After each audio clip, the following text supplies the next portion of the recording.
Welcome to Making Room, a podcast inspiring people to accelerate change by being a catalyst, honoring creativity, and acting with courage.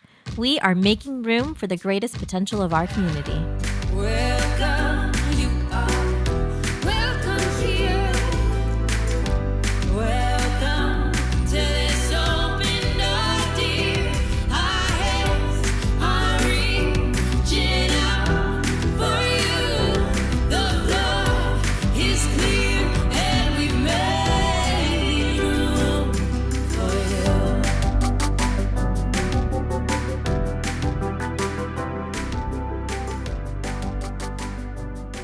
Well, everybody, welcome back to Making Room. Today is just an absolute privilege and a treat to be here.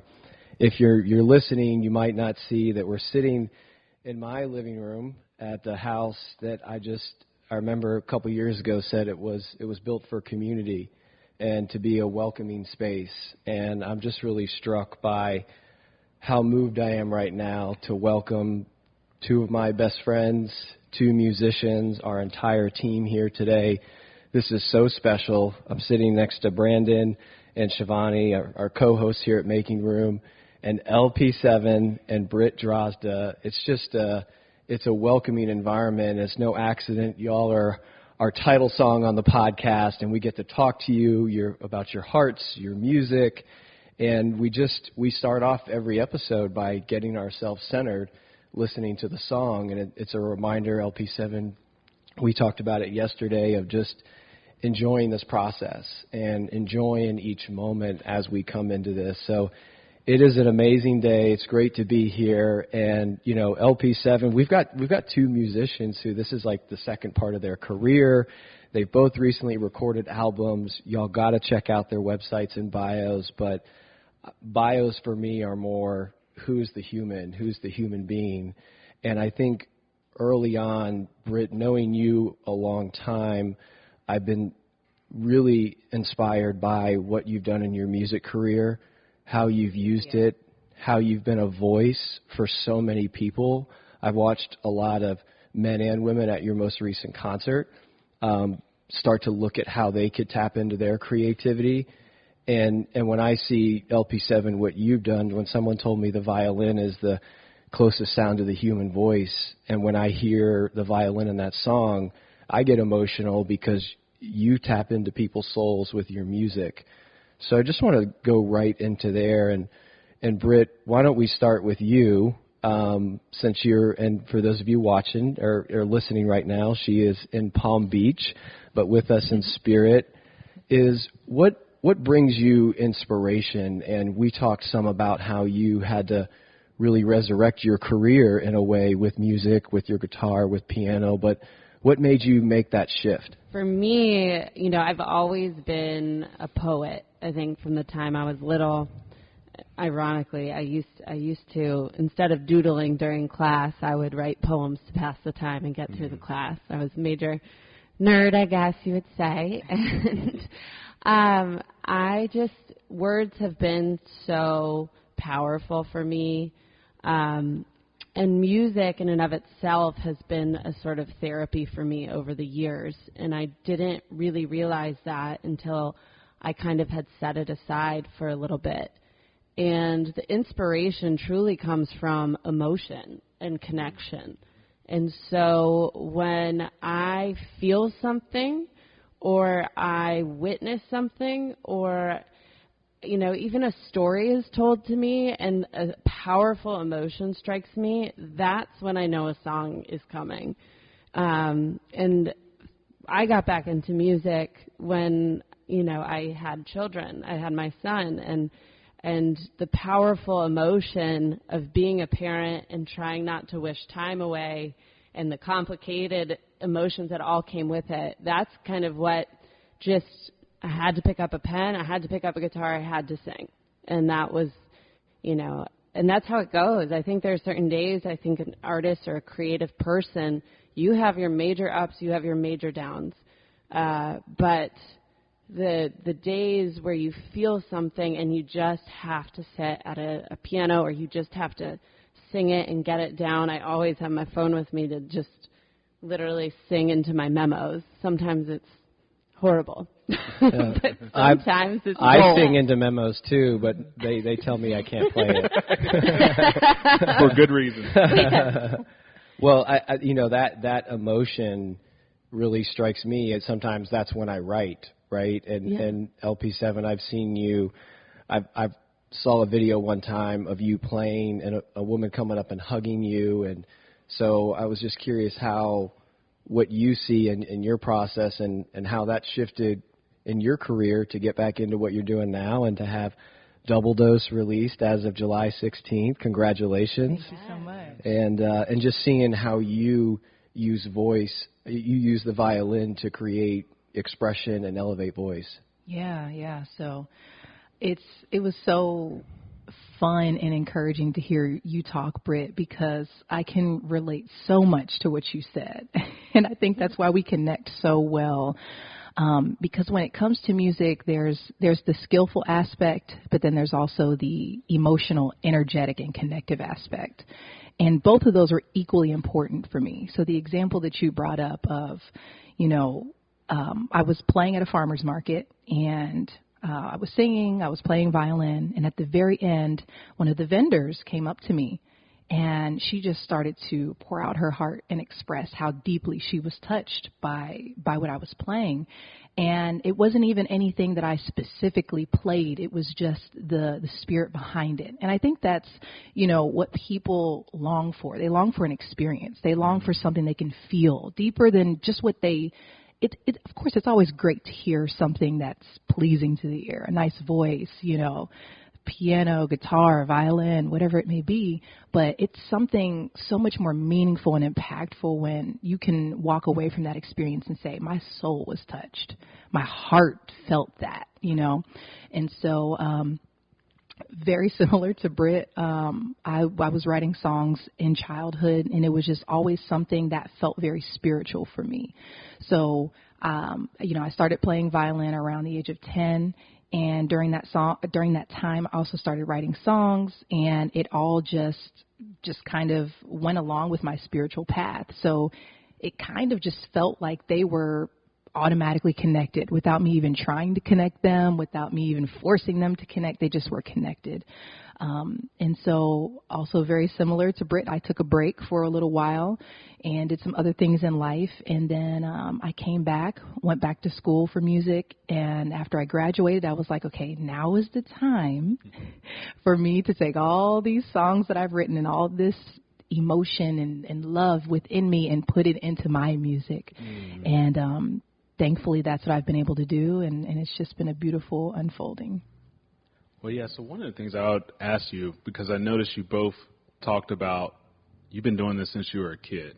And on our podcast, we have talked about kids are being born, and we talked about it. It's a recurring theme now at this point, but kids are born with this innate creativity, this innate desire to create something to put out into the world.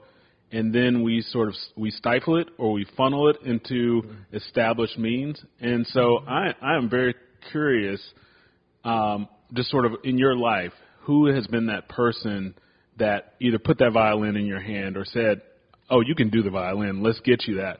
Or Brett, just sort of who's been that in your life? Let's take those poems that you have on your notes and let's turn it into something. I know for me, it just wasn't, it couldn't have been just one person who really fostered and nurtured my creativity. I mean, it was different people at different stages in my life who I was blessed to interact with, but also to hear.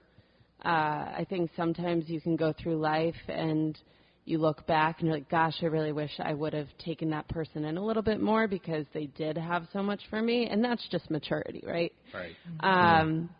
But, so my parents, I would have to give a lot of credit to them. They are not musically inclined themselves, but they are very passionate music listeners, and they, blessed me. My brother, who is older, I mean, he led the charge with his interest in music, and I think I kind of followed behind, but then completely fell in love with singing, and I was blessed with classical piano lessons when I was little, from the time I was 4 or 5, and to this day, I think that was probably one of the greatest gifts that my parents gave me.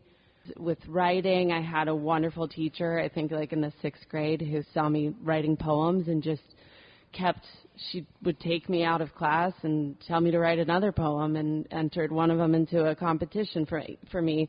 And I didn't even know that I really loved poetry that much until she came along. And then just incredible. It's the little things. I'll tell you, like, I had little gigs, you know. I would be playing at a coffee shop, and you have those people who are like, you love music, you need to keep doing it. And there were times when I had put it aside where even just a Facebook message from somebody who I hadn't heard from in a long time being like, how's the music going? Are you still doing music? Don't give it up. You know, those things definitely forge forward.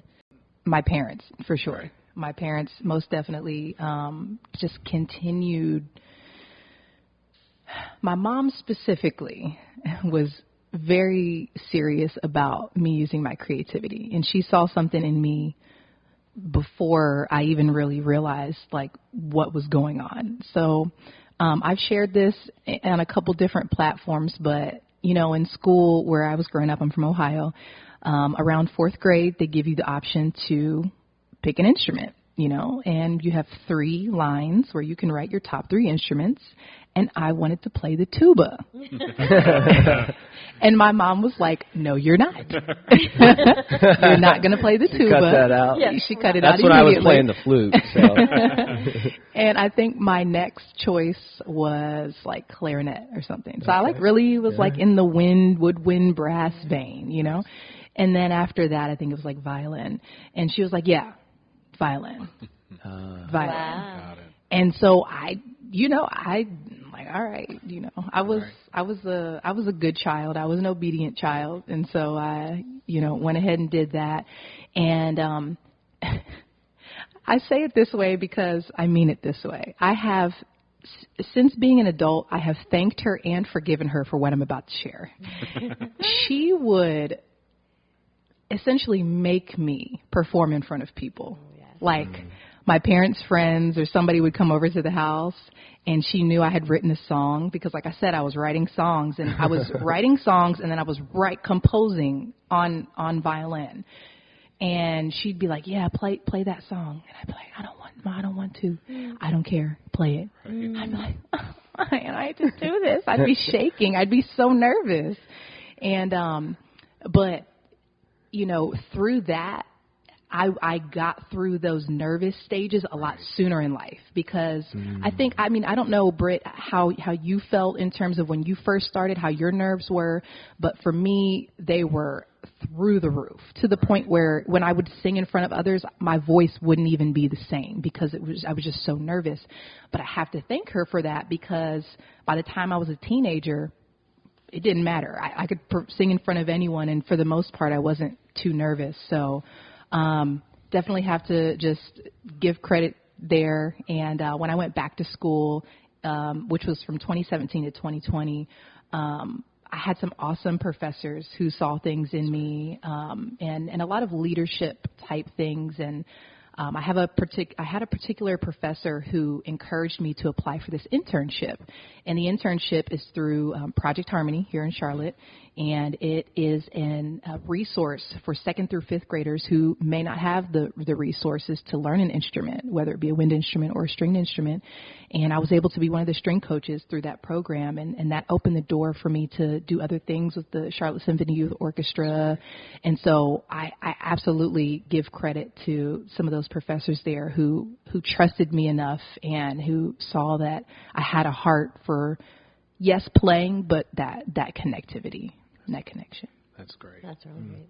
You know, I am moved both by how both of you guys have given testament to your parents. It makes me think a lot about my own parenting and just making sure, you know, you notice things, but also then fostering the interest and potentially forcing them to do things that they want to do, like sitting in a class or performing. Nobody in front of forces people. me to sing. I'm just kidding. But I love, you know, that early exposure is so huge. I think for you know many artists that I've heard that having those tools at your hands and then also the people, the voices to encourage you to do it is so important as well.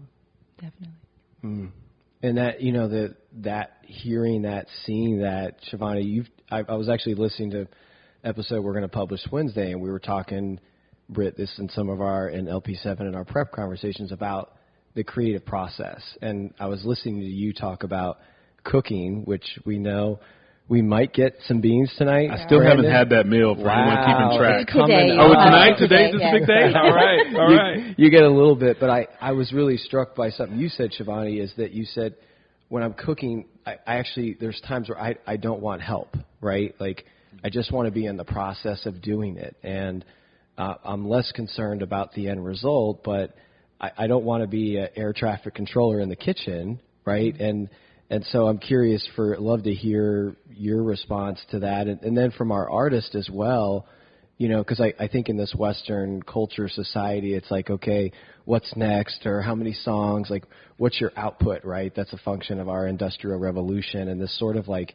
and we have felt it even here on the podcast of, oh yeah, one a week, all this cadence, boom, boom, boom, and I've called Brandy, our PR person, and Brian, who produces this for us, sometimes like, I want to enjoy this. Like, I didn't do this for this to not be fun. Like, Right. that would be crazy. I got two of my best friends, like, even today we're sitting here, like, we get to do this. This is amazing, but there is that energy sometimes of, like, what will this become? What is this? So I'm just curious for you all, what are your practices? And Shiv, we'll start with you because it was your inspiration to, you know, how do you settle into that, and how do you remind yourself of, you know, I just want to keep going? You know, I think from a cooking perspective, right, you know the rules. There's basic tenets of, like, how you might cook or how foods mix together or what heating does and what cooling does to food.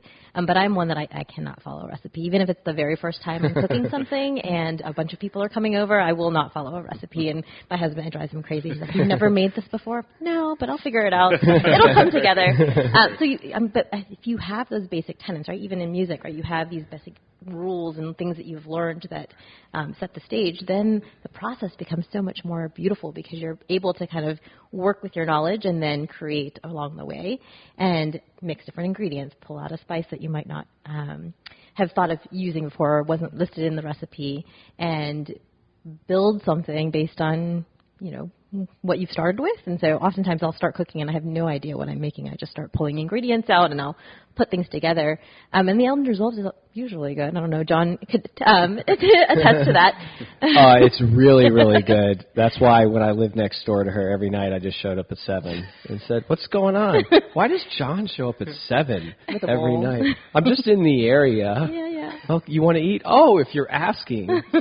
Again, I'm left out here. Yeah. You just have to move into the It is neighborhood. I like it. Yeah, but you know, I think at the end, it's this beautiful production of what you've been able to do, and the process is so healing, and it's so cathartic for me to be able to be in that kitchen, in that space. And even still with my kids, like I do love to, like, own my space, but I also enjoy watching them create with me and kind of get their hands dirty and you know, mix the ingredients together and show their own interest, because I think that again fosters some of that early exposure to different types of arts. And Yeah.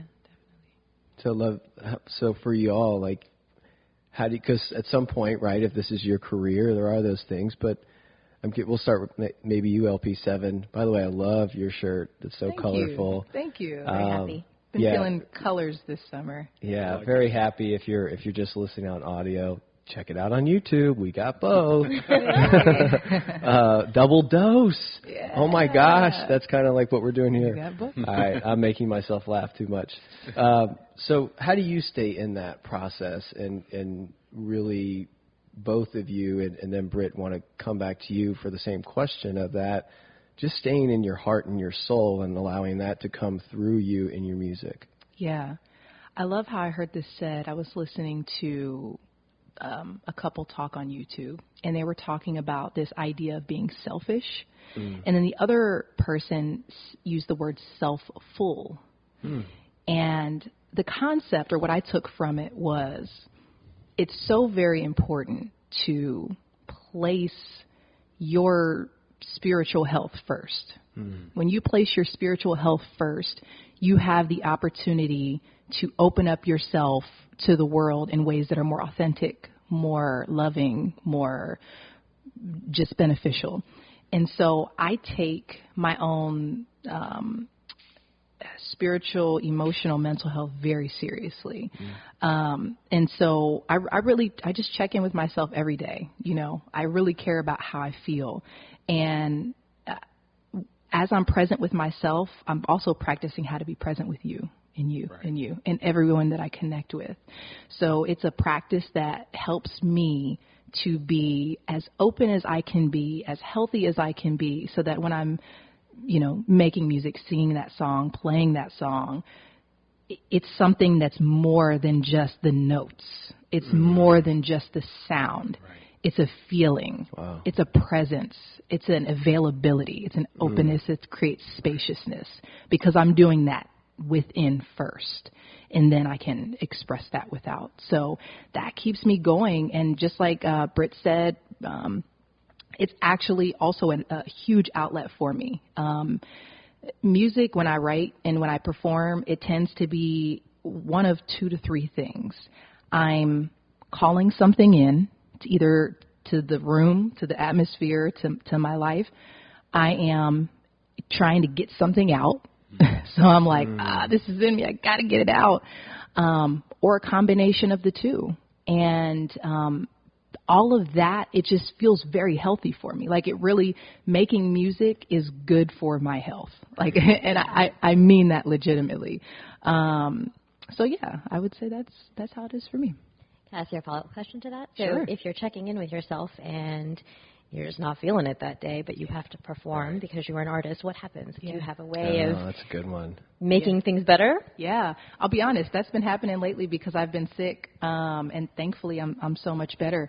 But yeah, I meditate.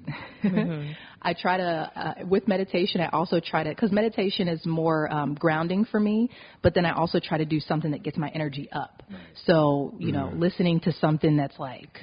Upbeat. Yeah, like this is getting me in my feel good. He's You dancing know, over there. Here we go. Yeah, I was feeling that. Get it? See? Come on, my shoulders. You see won't what I'm stop saying? moving. Get Yeah, your shoulder work. yeah, let's go. So God. definitely I try to have both, you know, because it's kind of about that balance. So I try to do something that's going to ground me and be like, all right, you're not really feeling it. You're a little bit tired. You're this, you're that. All right, accept it. Boom, but it's go time. So now let's get this energy up. So that's kind of how I approach it. Yeah. That's great. Yeah, that availability, it just, you know, I've got to read you all this quote here. You know, I love quotes, and I can't believe, because Britt, this came, you know, some of what you had shared, and both of you honor this in your music, and this is a small quote and story from Dr. Pippa Grange. She is a coach around courage, and she's worked with rugby teams. She's worked with English World Cup team, and does some really amazing stuff with soccer. And she was actually coaching a world-renowned trumpet player who was having a tough time to the question you just asked. And I'm struck by the fact that this came up in reading last night, and it was about surrender. And so this is a little interaction the two of them had. And Dr. Grange asked the trumpet player, so how does the music get made? I asked, do you make it or does the trumpet make it? She considered this for some time. And this trumpet player said, we make it together. It comes through me, but the music already exists. It just needs me to breathe and enable it to come to life. So Dr. Grange says, so the more open you are, the easier it is for the music to pass into the trumpet. So can you create together? Yes, that's 100% right. It always flows best when I am open. I hadn't really considered it as creating together until now. Dr. Grange further says, so the onus for perfection can't really be on you and your ability to execute the music. It sounds more like your job is to stay open. It really is. And what do you want your audience to feel when they listen to your music? I want them to feel joy and energy and be filled with emotion. What a wonderful gift, she says. Could it be that they are also part of your creation? The trumpet player says, my audience? Well, yes, I suppose that if they don't feel the emotion, then there is a lost connection. if I'm fully connected to the music, the audience will feel it too. Thinking of your performance this way, how might you adapt this the way you look at fear?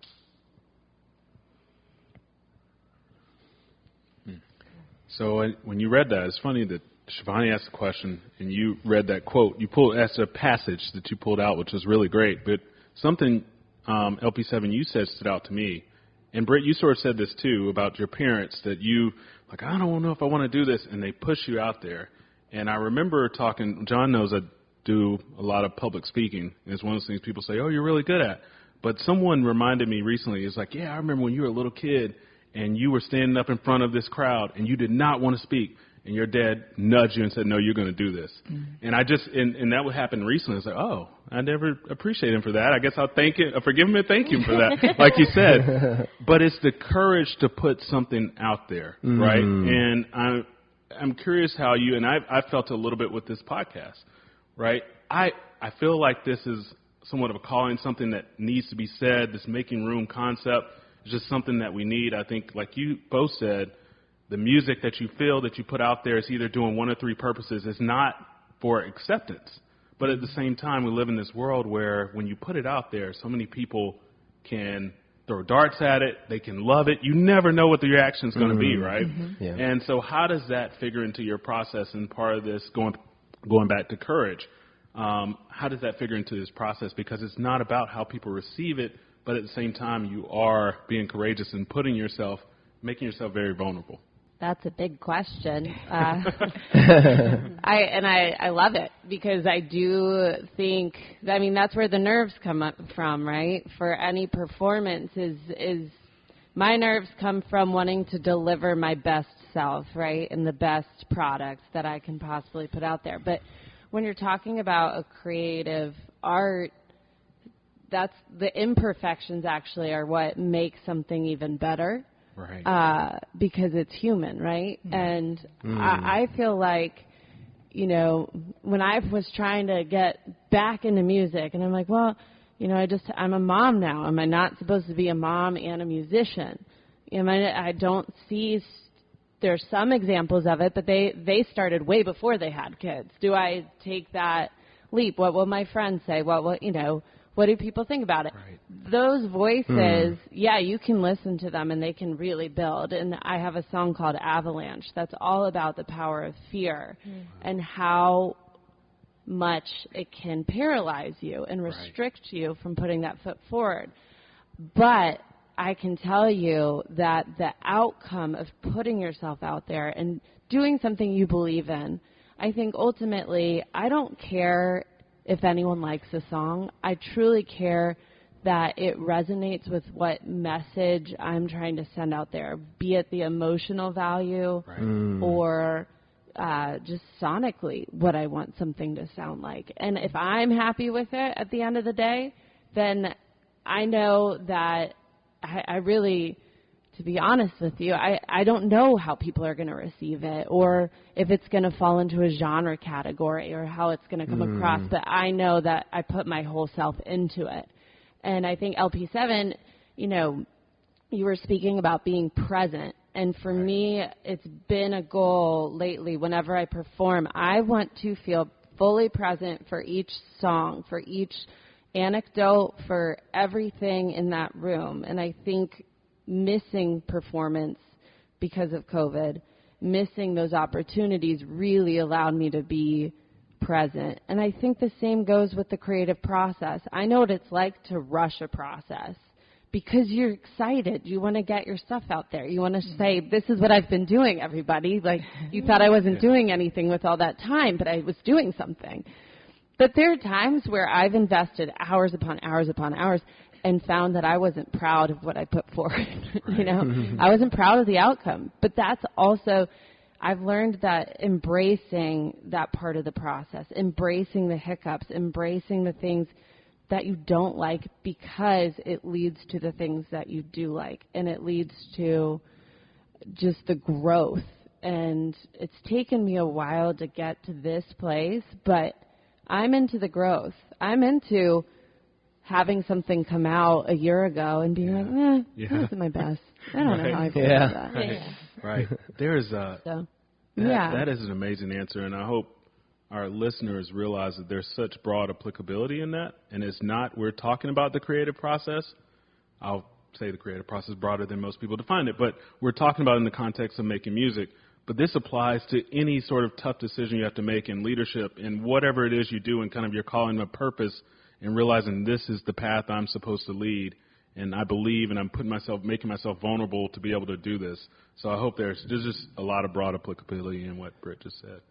Yeah, what I heard too is that you can reflect and say, did I give it my all, and did my values and my emotion and heart come through this? And all you can do is do that, right? That's right. Really all we can, try to do as creators and artists. But if you're doing that now, to me, when I put a product out or I've gone into something, we recorded a podcast episode, I remember early on, and I was super rushed, and I didn't take care of myself, and I didn't honor my own humanity.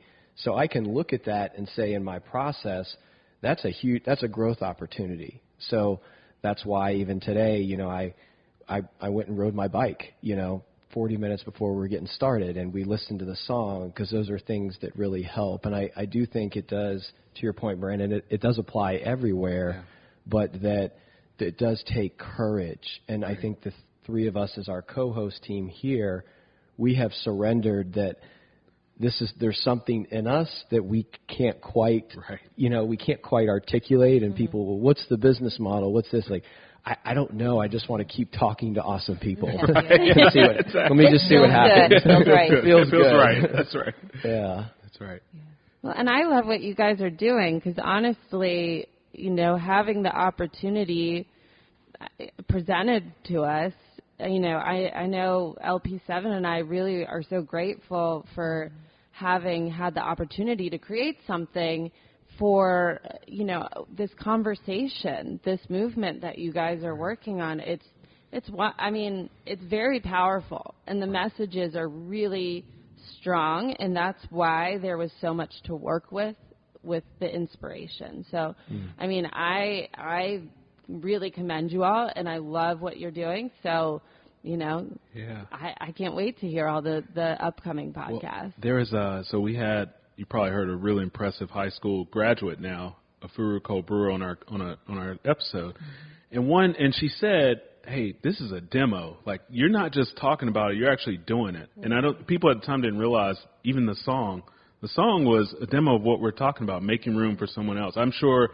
when John told both of you, "Hey, we need a song," I'm sure like, what?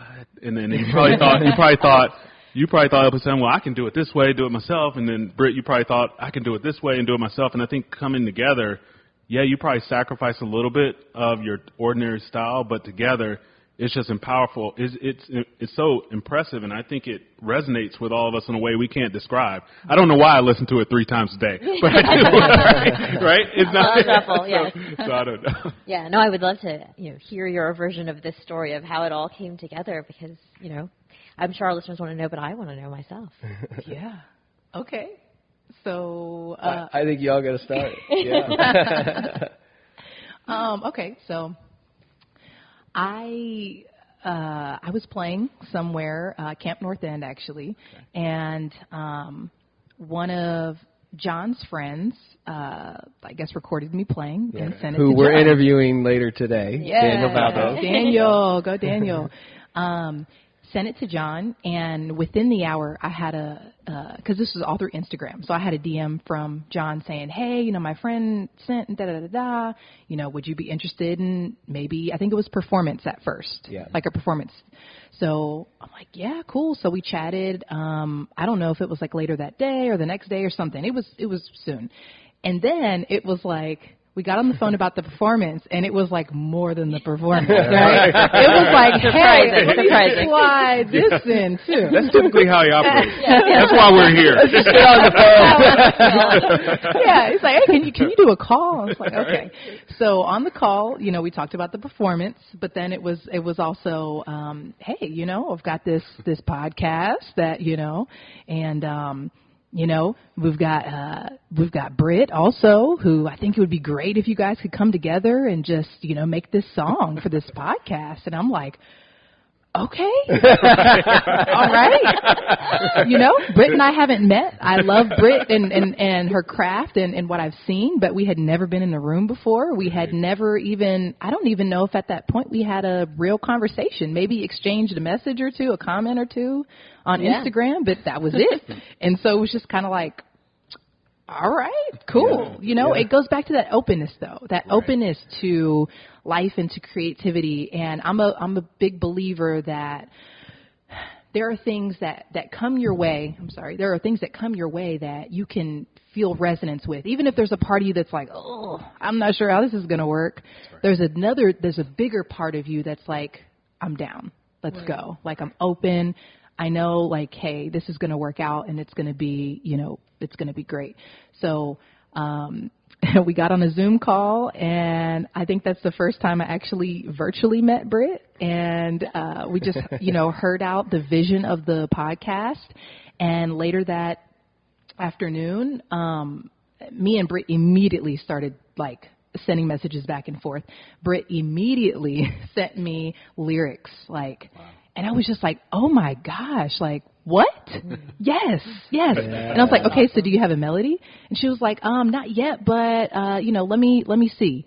Within the hour, she sent me an entire, like the entire, layout of the song. Wow. She had her verse, she had the hook, the chorus, she had the piano part. And I'm like, yeah, let's go. Let's go. Amazing. So then when I heard that, like when I heard what she brought, I like to say that I just like supported it. So, you know, I created the instrumentation around it. I wrote my verse, and then her and I also got on the phone and we worked together with part of my verse and just kind of part of how we wanted things to flow. And we executed very well from a distance. I would do something, update it, send it to her. She would give me her thoughts, update it, send it to me, and we would just kind of go back and forth. And it was just a really supportive process. I mean, she was great to work with, and then we finally met in person here in your home, John, and it was just like, oh, I'm fangirling. It's Brit Drozda. We've done a whole song together, and I'm just now meeting you. And I'm just sitting here watching y'all practice like, this is awesome. It's great. So that was my experience. We actually are talking about working on some other things together, and then I got sick, so it kind of slowed our process down, but we are definitely working on some other things together now too, so thanks to you, John. That's great. Yeah, and when you guys spoke of the word catalyst, you know, and I was reading over, you know, and listening to you guys, I mean, you guys really were the catalyst for this collaboration. Definitely. And I think it, you know, I am so grateful for it because it was such a fun process. It was challenging, and also just so, I think, you know, this theme of openness, like embracing that and walking into something and being like, well, I'll bring myself to this, and I hope it works out. Right. And it, you know, it totally did. And I think, you know, LP7 was so, like, when I handed her, I'm like, I think these lyrics work, and she brought the energy of like, yes, they work, and you know, having somebody to support you when you're questioning, you know, exactly the direction you want to go in with a creative process is like so invaluable. And so it was so much fun. And I feel like when I brought this, all of a sudden she sent me the produced version of it, and I was like, oh my God. So I mean, and I had the best time. So I'm so proud of it. You know, we've talked about putting it out on a streaming platform, and we're going to get going with that. And I definitely see us coming up with some awesome new music. So I'm looking forward to that. Looking forward to that. More. Yeah, and, you know, they want to feature me, so that's the big surprise. In spoken word, I think, is what they had said. Oh, spoken word. Non-melodic. Or in the thank you notes. I will say Brit said her parents were great listeners. That may be my craft. I love that. I love that. Great. What I wanted to say, too, is that, you know, we kind of joke about how it came together, but I feel like that song was written before I even knew about it.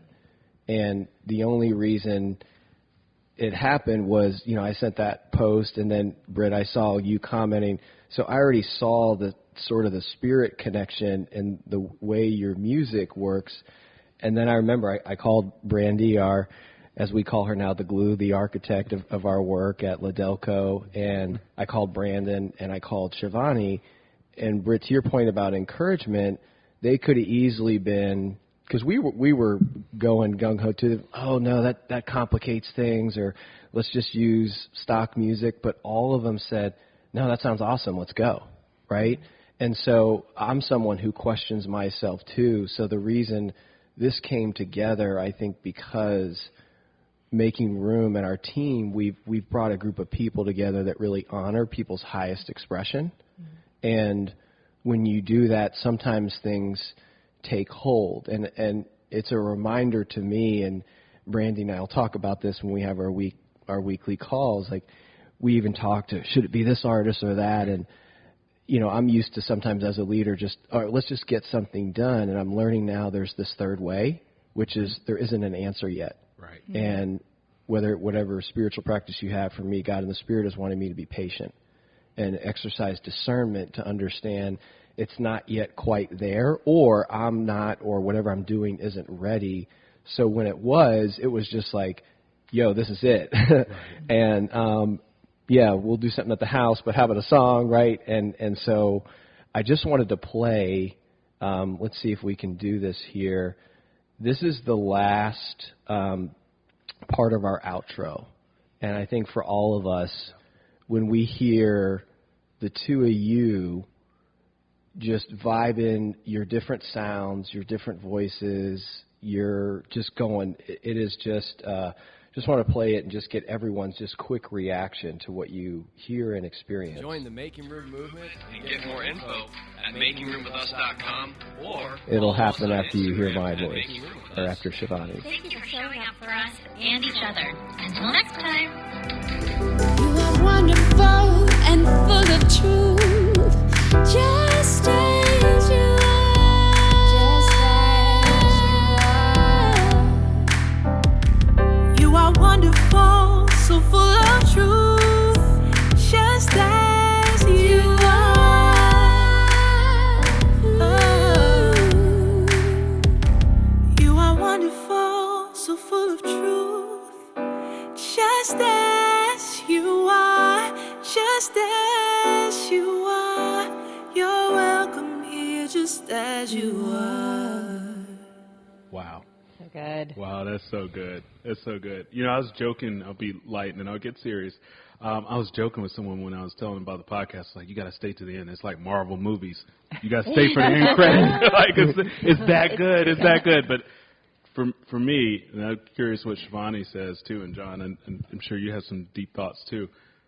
For me, just kind of knowing how this came together and knowing you're probably naturally two different genres, but you put it together and it's something that's powerful that brings in people who may not like one type of music or another, and then it feels like it's making room. It has the message. It embodies whatever we want to leave the audience with after we finish talking. I mean, to me, it's just, I listen to the very end every time, and I still get moved each time I listen to it. And so, I don't know. I'm just so glad that you guys are here today. I can't wait to hear about the future projects. I know. Yeah, I agree. I literally chills every time I hear it, especially the ending there. But I'm always so struck by not having met with you all beforehand. I know John had a conversation with you. You not having met each other and had like real conversation prior to it. You put together in lyrics and music so much of the sentiment of what this process is about, right? That's right. About community and about humanity and hearing and seeing people and being present for them and making space, all through welcoming, right? Through the song, and the emotion comes through. And I also love the throwback beat as well. It's really fun to listen to. If you guys know, I listened to one of the episodes while I was grocery shopping one day, and I was like bouncing around in the grocery store, smiling, and everybody was kind of like, "Who's this girl?" I love it. It's amazing. It speaks so much truth to us. Yeah. Yeah, it's when I hear that, and I would love to y'all's reaction. I just literally every time I get tears in my eyes, and I think it's just hearing y'all and knowing how it was done. And I think as we go forward in this process, with Making Room, that's everything. It's like, how is it done? How is it made? Who did it? What hearts came together? What did they learn from each other?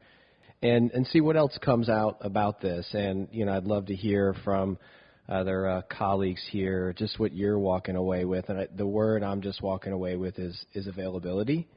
And when you're available, what's supposed to happen is going to happen, but it does take courage sometimes to be open and trusting. So I'll kick it over to Bless. You stole my word. I was going to say openness, and sometimes I talk to younger people who ask me about getting into legal practice or career development, and I always say, before you say no, pause and think why you should say yes, and just don't say no at this point, right? And so I think that openness and being vulnerable, I'll use that word, is what I take away. Being comfortable with being vulnerable. Mm. Britt, you just mentioned something about artistry being a collaboration. I think, again, in the broader speak of beyond performing music or creating music, but just in community work as well, right, that there is an art to that. And a lot of that is relying on that collaboration and seeing people and connecting with people and then making the room for people that is necessary to be able to hear those thoughts and experiences to create change. Mm. Well, when you hear the outro today, after you hear our voices, make sure you listen to the song. It's amazing. We are so excited to see what becomes of this partnership. You all inspired us in so many ways, and it's just been an absolute joy and a thrill to have your two spirits and hearts here today. Thank you so much for having us. Thank you. Thank you all. Thank you all. Welcome, you are welcome here. Welcome to this open door, dear. We see you out in the cold. We see you alone with your soul, on a stage with a dream gleaming. We see you tired and ragged, walking the wilder. We see you finding a home. We see you. Welcome, you are welcome here. Welcome to this open door, dear. Our hands are reaching out for you. The floor is clear and we've made room for you.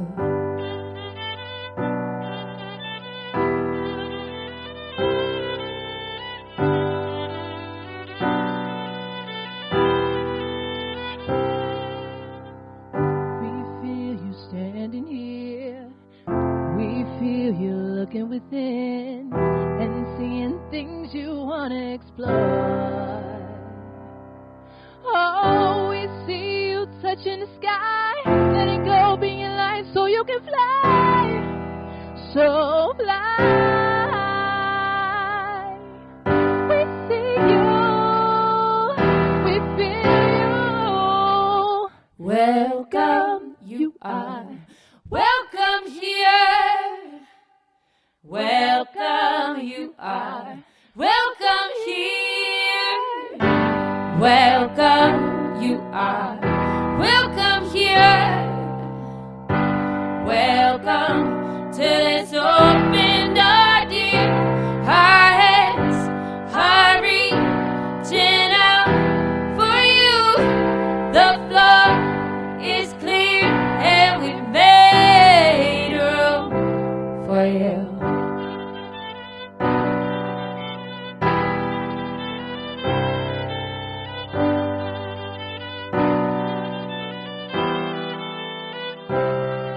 You are wonderful and full of truth, just as you are.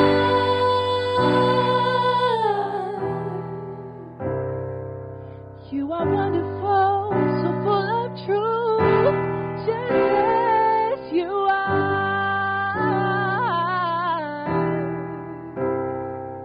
You are wonderful, so full of truth, just as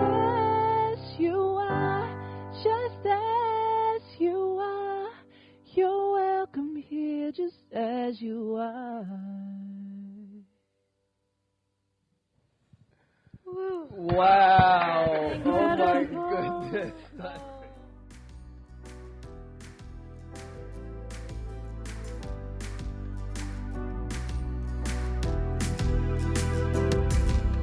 We invite you to continue making room with us.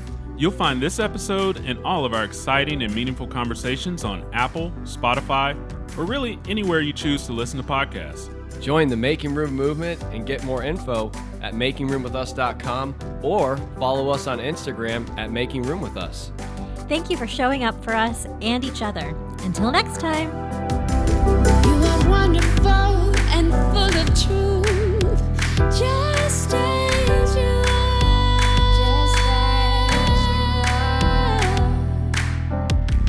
You are wonderful, so full of truth, just as you are.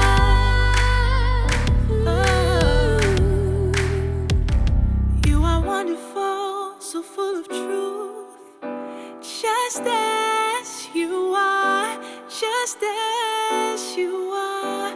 You're welcome here, just as you are.